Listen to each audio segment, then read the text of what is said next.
బీజేపీతో పొత్తులో ఉంటావు, చంద్రబాబుతో మంత్రాలు ఆడతావు, చంద్రబాబు జైల్లో ఉంటేనేమో జైల్లోకి వెళ్ళి పలకరిస్తావు, పలకరించి బయటకు వచ్చి నేను చంద్రబాబు కలిసే పోటీ చేస్తున్నాం అని అంటావు. ఒక పొత్తులో ఉండి ఆ పొత్తులో ఉన్న పార్టీకి సమాచారం లేకోకుండా మరొక పార్టీతో పొత్తులో మీరు వెళుతున్నప్పుడు ఖచ్చితంగా ఏ రాజకీయ పక్షమైనా, నైతిక విలువలు కలిగిన ఏ రాజకీయ పక్షమైనా, నైతిక విలువలు కలిగిన ఏ రాజకీయ నాయకుడైనా నువ్వు చేస్తున్నది తప్పు అని చివాట్లు పెడతారు. వాళ్ళు పెట్టేది ఏంటి? దారైపోయిన అడిగినా కూడా చివాట్లు పెడతారు. ఏమయ్యా నీకు బుద్ధి ఉందా, బుద్ధి లేదా? బీజేపీతో పొత్తులో ఉన్నావు కదా, బీజేపీకి చెప్పకోకుండా నువ్వేంటే చంద్రబాబుతో పొత్తులోకి వెళ్తున్నావు, వాళ్ళకి అనుకున్నావా అని అడుగుతారు.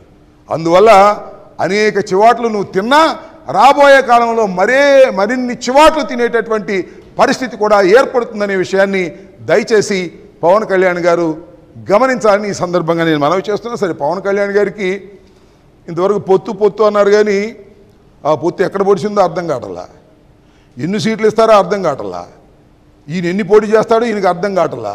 ఏదో అక్కడక్కడ భీమవరంలోనే పోటీ చేస్తాను అంటున్నా అంట, మరి నిజమో కాదో తెలియదు, అఫీషియల్గా అనౌన్స్ చేయనటువంటి పరిస్థితి. ఇలాంటి గందరగోళ పరిస్థితుల్లో మా ప్రత్యర్థులు ఉన్నారనే విషయాన్ని దయచేసి ఓటరు మహాశయులు గమనించాలని మనవి చేస్తున్నా. వాళ్ళు గందరగోళంలో ఉన్నారు, వాళ్ళు ఎన్ని సీట్లో తేల్చుకోలేని పరిస్థితిలో ఉన్నారు, ఎవరెక్కడ పోటీ చేయాలో కూడా తెలియనటువంటి పరిస్థితిలో ఉన్నారు, చంద్రబాబు నాయుడు గారు కూడా రెస్ట్ తీసుకునే పరిస్థితిలో ఉన్నారు.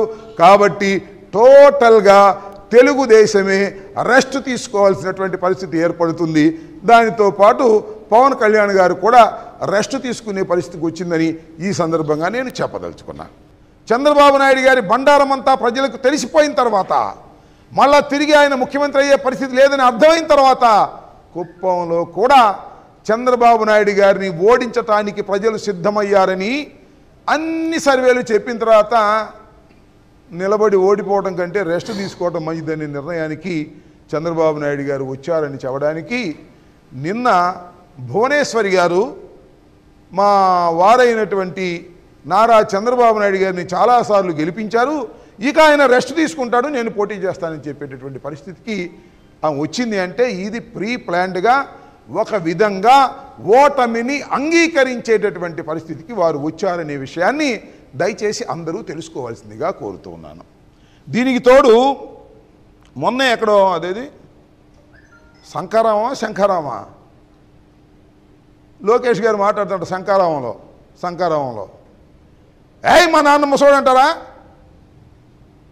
చంద్రబాబు నాయుడు గారిని పట్టుకొని ముసలోడు అంటారా మీరు అని ఫైర్ అయ్యాడు. ఎవరి మీద ఫైర్ అంటే ఫైర్ గల్లే, అదేదో ఆయన ధోరణిలో ఆయన అయ్యాడు జగన్మోహన్ రెడ్డి గారి మీద.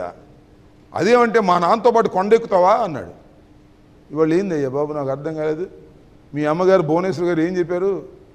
రెస్ట్ తీసుకోమంటే ఏంటి, వయసు మీరిపోయింది, ఇక నువ్వు రెస్ట్ తీసుకోండి సార్, చక్కగా కింద ఇంటికాడ కూర్చుని కృష్ణారామం అనుకునే పరిస్థితి వచ్చింది. మీరు ఇక కొండలు ఎక్కలేరు, బండలు మోయలేరు, జగన్మోహన్ రెడ్డి గారి మీద అసలు ఫైటు చేయలేరు, కాబట్టి సర్దుకోమనేమో మీ అమ్మ చెబుతుంటే మీ నాన్నేమో కొండెక్కించాలని చూస్తున్నావు నువ్వు. ఇది ఆలోచించమని మనవి చేస్తున్నా. ఏదో లోకేష్ గారు ఇష్టం వచ్చినట్టుగా మాట్లాడేటటువంటి పద్ధతుల్లో మాట్లాడుతున్నాడు. ఇవాళ టోటల్గా అర్థమవుతున్నది ఏమిటంటే, టోటల్గా చంద్రబాబు నాయుడు గారి పార్టీ భూస్థాపితమయ్యేటటువంటి పరిస్థితులు వచ్చాయి.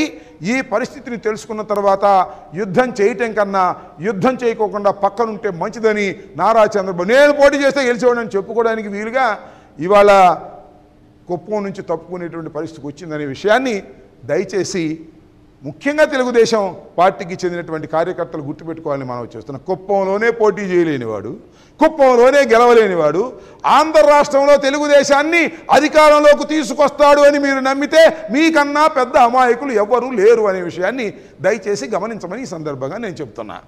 ఆయన పార్ట్నర్ మళ్ళా ఎవరు, మన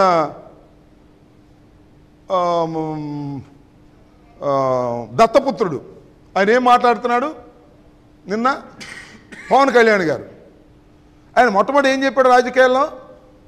నేను చెగువీరా వారసుణ్ణి, నీతి నిజాయితీగా ఎన్నికల్లో పాల్గొనేటటువంటి తత్వం కలిగి వాడిని, జీరో బడ్జెట్తో ఎన్నికలు చెయ్యాలి అని చెప్పినటువంటి పవన్ కళ్యాణ్ గారు ఇవాళ ఏమంటున్నాడంటే డబ్బులు ఖర్చు పెట్టలేవు, ఎలక్షన్లో డబ్బులు ఖర్చు పెట్టకపోతే కుదరదు, డబ్బులు ఖర్చు పెట్టవలసిందే, ఓట్లు కొంటారో లేదో మీ ఇష్టం, ఓట్లు కొనొద్దని మాత్రం చెప్పటల్లా. చెగువీరా వారసుడు, కమ్యూనిస్టులే నిజమైన దేశభక్తులని చెప్పినటువంటి పెద్ద మనిషి, ఓట్లు కొన్నా పర్వాలేదు అనేటువంటి స్థాయికి ఎందుకు దిగజారిపోయావు పవన్ కళ్యాణ్ గారు? దీనికి సమాధానం చెప్పాల్సినటువంటి అవసరం ఉందని మనం చేస్తున్నాం. నీకు కూడా అర్థమైపోయింది మీ జాయింట్ సఫలం కాదని, మీరు ఓడిపోతారని చాలా క్లియర్గా అర్థమైపోయిన తర్వాత ఇక డబ్బులు కుమ్మరించండి అనేటువంటి పద్ధతి. దాని అర్థం అదే. మీరు ఆ మాటలు అనకపోయినా డబ్బులు కుమ్మరించండి, ఎంతైనా ఖర్చు పెట్టి గెలవాల్సిందే, ఓట్లు కొనాల్సిందే అని స్పష్టంగా అనకపోయినా ఆయన మాట్లాడినటువంటి తీరు యొక్క పద్ధతి యొక్క ఆలోచన అర్థం ఖచ్చితంగా డబ్బులు ఖర్చు పెట్టాలి, ఓట్లు కొనాలి,